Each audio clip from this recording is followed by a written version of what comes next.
and welcome to Horror Rewind. This is Kelly Florence, And I'm Meg Hofdahl.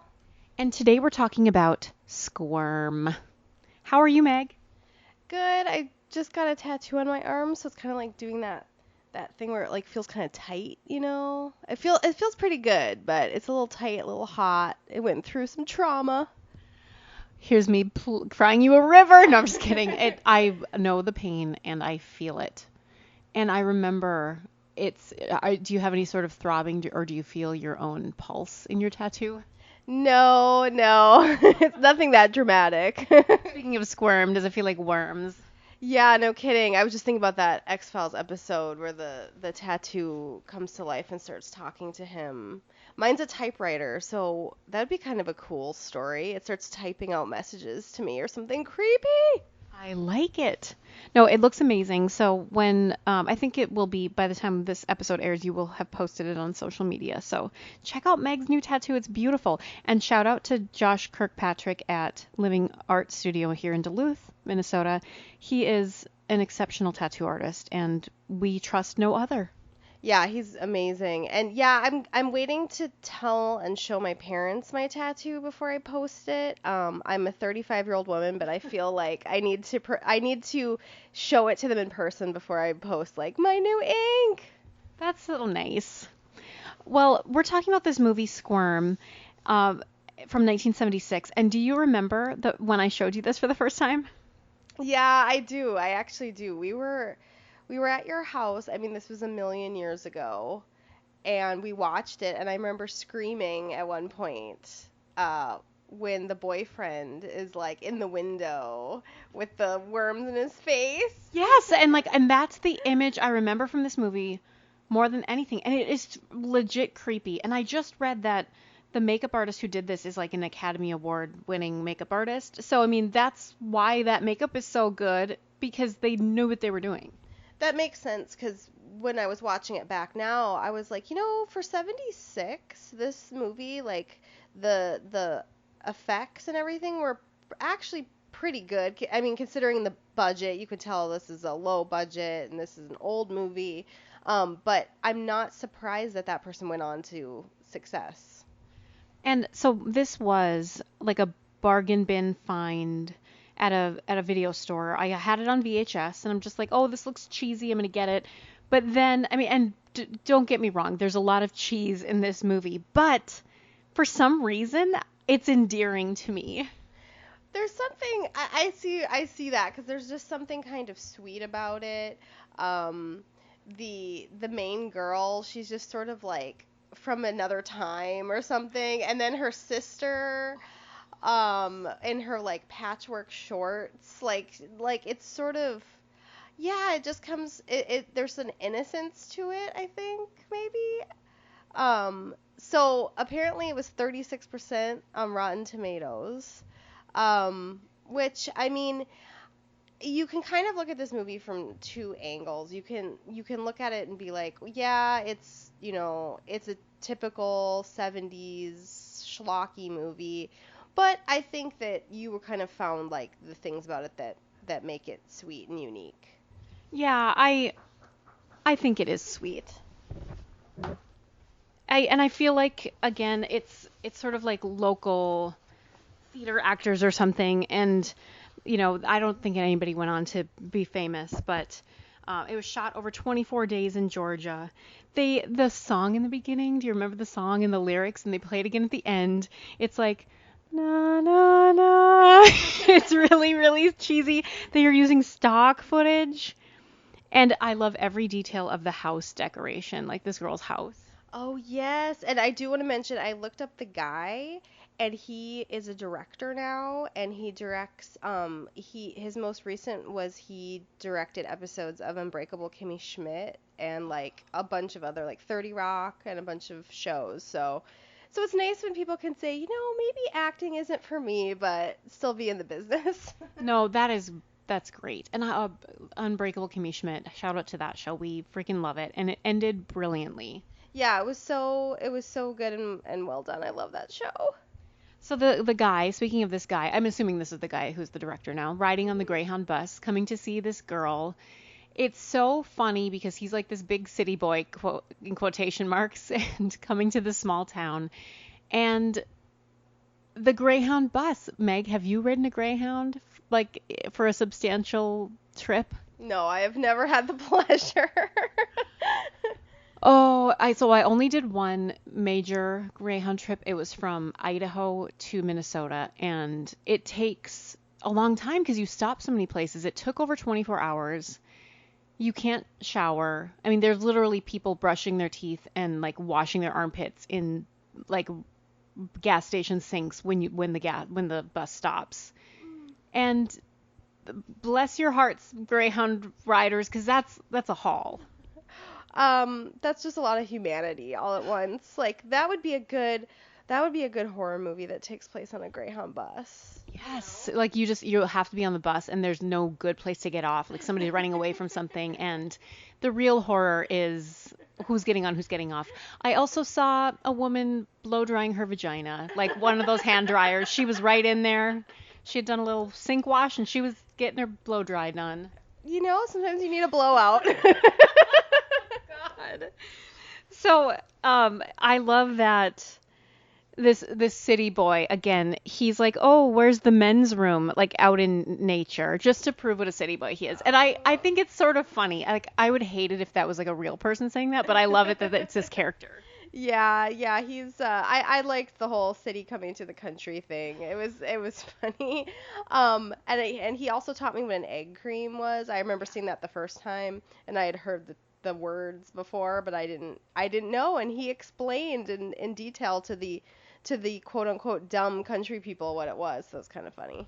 When you said like, oh, Squirm is on Amazon, let's watch it. And I'm like, what's Squirm? Like I totally forgot about it. And I'm like, oh, the one with the egg cream? Like that's the detail I remembered. Yeah, isn't that bizarre? Well, and then of course there's the worm in the egg cream, and that is upsetting. Oh, it's so gross. The bell bottoms of the fashion of this time are crazy. And then also I was trying to figure out, how did that girl know to meet him in the woods? Like, 'cause he just starts walking through the woods and she meets him in the woods. Oh, I didn't even think about that. Meet me at the gnarled tree with the like extra stump or what? I love it. Oh, so they're in this diner now. The sheriff fills up the server, which is disgusting. And the guy orders the egg cream and there's a centipede in it. And I mean, it's actually a centipede that they used and not just a worm. Because, I mean, like, earthworms are gross, but, like, with the 100 legs. Yeah, it's not okay. I kept thinking during this movie, I'm like, when we were doing research for a book on arachnophobia, they were saying how no spiders were harmed while they made that movie. And I'm like, I bet nobody can guarantee me that a worm did not get, or a centipede did not get harmed during the making of this movie. I know. And also with that arachnophobia thing, it's like, somebody probably stepped on a spider and didn't realize it or didn't tell anybody. Yeah, I mean, come on. Oh, so the big like scandal is that $300 worth of worms go missing. No! Oh my gosh, and there's this guy. That guy is like I don't know, it's not really an ex-boyfriend, or maybe it is, but like he's not okay. There's something already off about him before he gets worms in his face. Which I guess kind of makes it okay then when it happens, and I appreciated too that the filmmakers were like, okay, we need more than just worms. We need to like have like this guy have worms in his face and be kind of a villain too. So they were thinking. I feel like they made some choices. Yeah, no, there were some good choices. Did you ever have to read that book, or wanted to read that book? Something about fried worms. Do you remember that book? No, I don't know what you mean.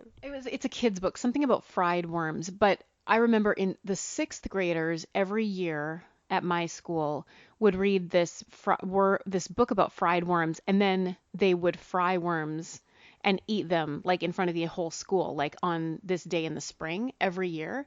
And literally, like the year before I got into 6th grade, the 6th grade teacher changed, and I never had to do that. But the 6th graders had to eat fried worms in front of like the school on a certain day. My face right now. Thank fuck you got out of that. I know. They would fry them like earthworms and then put them on hot dog buns, and like somebody's like, "Oh, they're good with ketchup, like you can't even taste it." It's like, "What? No, I don't want to do that." That's not okay. PETA should get involved with this. Oh my God. Okay, so the sheriff, he's just an a-hole. And then it's a nice moment when I think they're like looking in the back of the truck because these $300 worth of worms are missing. And there's the skeleton. Is that when they find it? Or I don't know. That's at some point. But I appreciated the skeleton. Yeah, I also appreciated that his investigative work involved him literally taking the skull off the skeleton so that he could compare and contrast the teeth. He literally he twisted the skull off the skeleton. I feel like maybe don't do that if you see a dead body. Yeah, not now. Maybe in 76 you could get away with that, but not now. They have somebody gets poison ivy or poison oak in this movie. Have you ever had poison ivy? No, because I don't go outside. I only got it once and it was the worst. It's the worst. So I feel for them when they show this in a movie. Oh, I think this is a really good setup because first of all, the sheriff doesn't believe them. I mean, we get that a lot with authority or parents or something in these horror movies. But now they have to go fishing with Roger. And so they're out there and then he ends up, I think this is when he goes to steal the skull. He ends up leaving her out there alone with him and it's such an uncomfortable moment and it's so creepy and disgusting. And then, of course, we know his fate, but that setup was really good, I thought. Yeah, it was strange because she didn't want to be left with him, and it was kind of, we all have those moments with well, it happens with our friends too, but especially with our like significant others where you're like, don't leave right now, like do not leave me.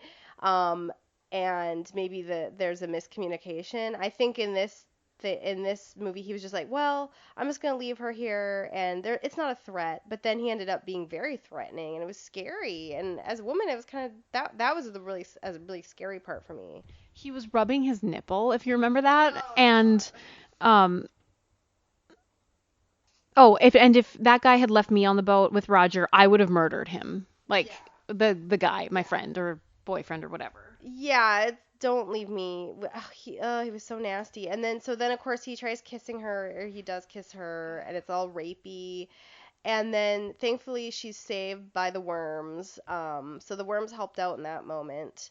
But something they did really well in this movie was they would just show like one worm at one point and it'd be so nasty. Yeah. And it kind of made me think of like birds, how they're around us all the time, and Alfred Hitchcock made them scary. I'm not comparing this movie to a Hitchcock movie, but how they're sort of ubiquitous, and it's like a worm we're used to seeing out in the spring every day when you're out walking and you don't think much about it, you just kind of walk around it or whatever. But when it's like on the wall like that, or it's in your egg cream, then it's not okay. Then it's past that boundary. And even like they showed them hooking the worms or having to hook the worms for fishing, and normally that, isn't disgusting, but the way they shot it and the size of worms and how they were literally squirming around, it just made it disgusting.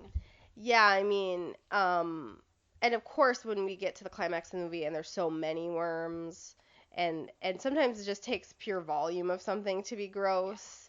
So I mean, although I don't think those were really worms when they were doing the shots of all the worms. Yeah, I don't know. I even up before this point, they already scientifically explained how electricity affects worms, and that guy Roger, I guess, was saying how his dad gets the worms out of the ground is you shock the ground and then they come up.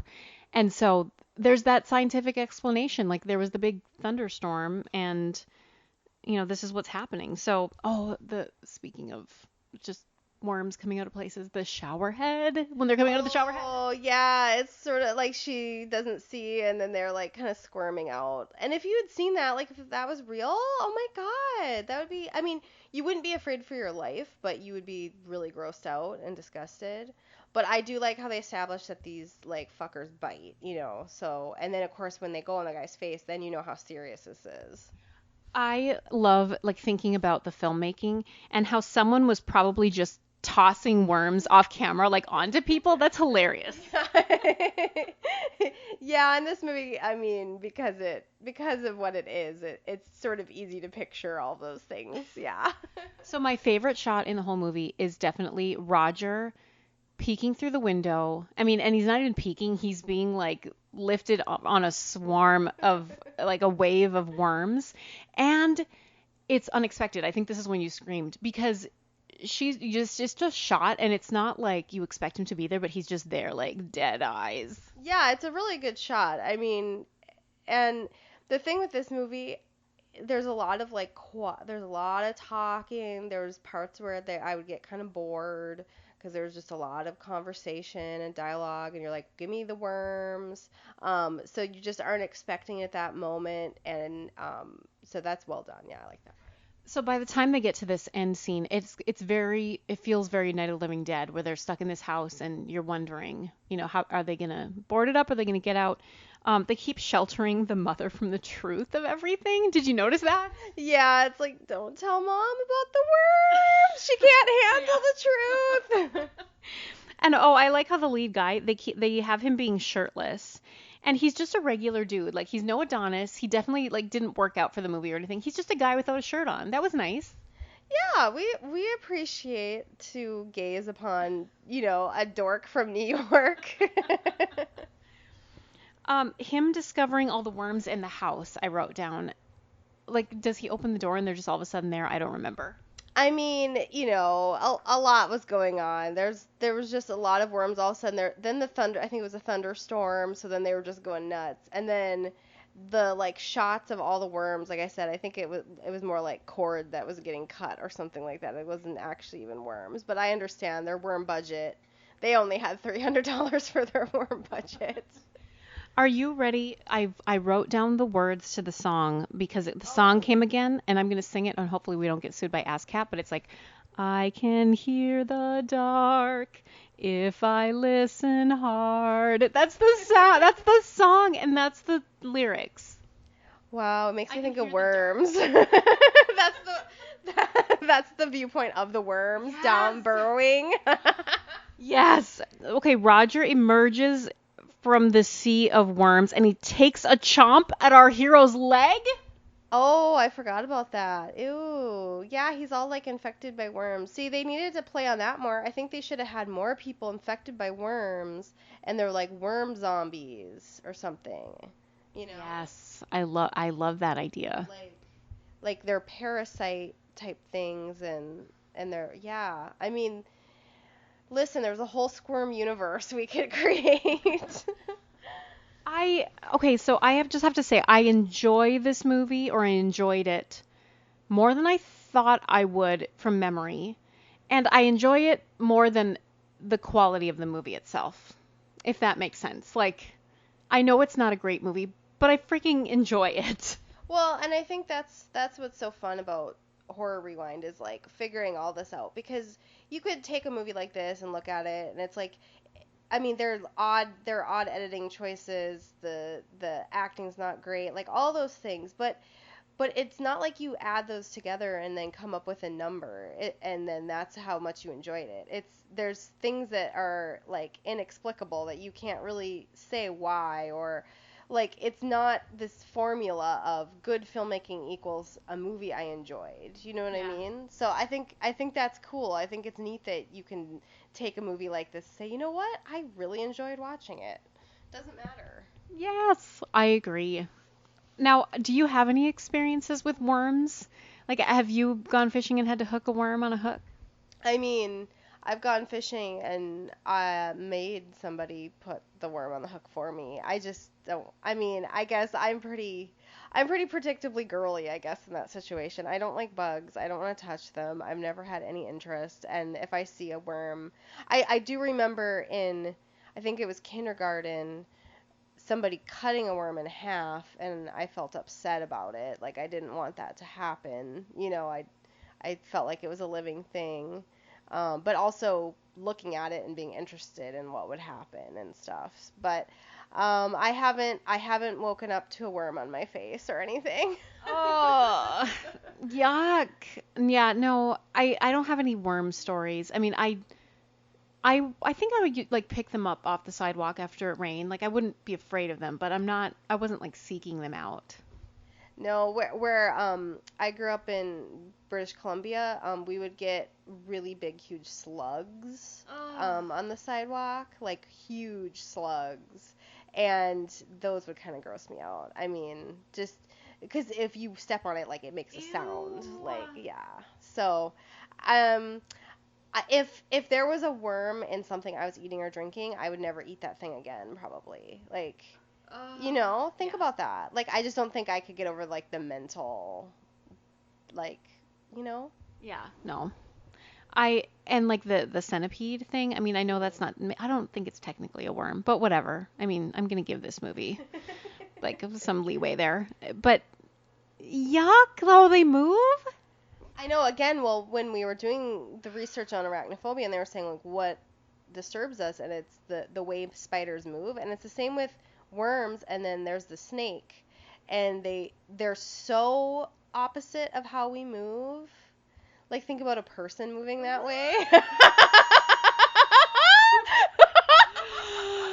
Oh my God, that's so scary. What if the worm went in you and then you started to like become wormish like that? Instead of being like a worm zombie, you start like moving down the hall as a worm. I don't know. Like, okay, so it's really creepy, but also I'm picturing like how you would possibly do it, and it just would be cheesy. So it's like funny, but it's also terrifying. It would look like the dance move, like the worm dance move. But if directed by like Del Toro or something, it could be really cool. Yeah. Oh, gross. Okay, let's rank this movie on a scale. Can we use egg creams? Yeah, egg creams with like a centipede straw. 0 being you hated it, 10 being it's a perfect movie. How many egg creams with a centipede straw do you give Squirm? I'm gonna give it 5, which I know is low, but for me, I enjoyed it, but it was kind of one of those, like I've said again, where it has these really good moments, but then there were times where it was kind of boring for me. And I'm giving it a 6. Based on how, like, the quality and everything. But if I'm going strictly by how much I enjoyed it on the day that I watched it, I would give it a 9. Wow. But the movie, I'm giving it a 6. But I freaking had a great time rewatching this movie. And that's all that matters. And that's like kind of the whole thing about this whole podcast is like we share our opinions and stuff, but at the end of the day, it's about going back and enjoying these movies, and everybody has different enjoyment levels based on their own experiences. Like, there's no right or wrong. And it's funny because I was re-listening to a couple of our older episodes, and we were harsh on some movies that now looking back, I'm like, I would have ranked that higher now, because like looking back on it, I feel more strongly about that movie now. Yet in that moment, on that day, I was like, meh, but today I'm loving Squirm. And that's the thing too, it can be so, like, I don't know, critics, people who just, their sole job is to take somebody's art and deconstruct it, they can go to hell, because it's about, well, first of all, I think that you and I are able to do this because we also are in the realm of creating, so we know what it's like to put our heart and soul out into something, so that kind of gives us the ability to empathize and criticize and say, well, I could have liked that or liked this better. But again, this is all about experience, and sometimes you just need Squirm in your life, You guys, if you haven't watched Squirm, check it out. I mean, it's like Meg said and I said, it's not the best movie in the world, but you might find some enjoyment. And you know what? Make an egg cream, and Lisa, she'll come back and make us some sort of like boozy egg cream that you can enjoy during this movie. I think that this would be a great party movie. Yeah, like maybe drink every time they like make fun of the city boy or something like that. Every time Roger is creepy, yeah. You'd be dead by the end of the film. Yeah, we do not condone drinking. Yeah. We're not telling you to actually take the shot every time, because that is dangerous. But yeah, I think it might be enjoyable. So check it out, and until next time, we'll see you in the horror section. Bye, guys.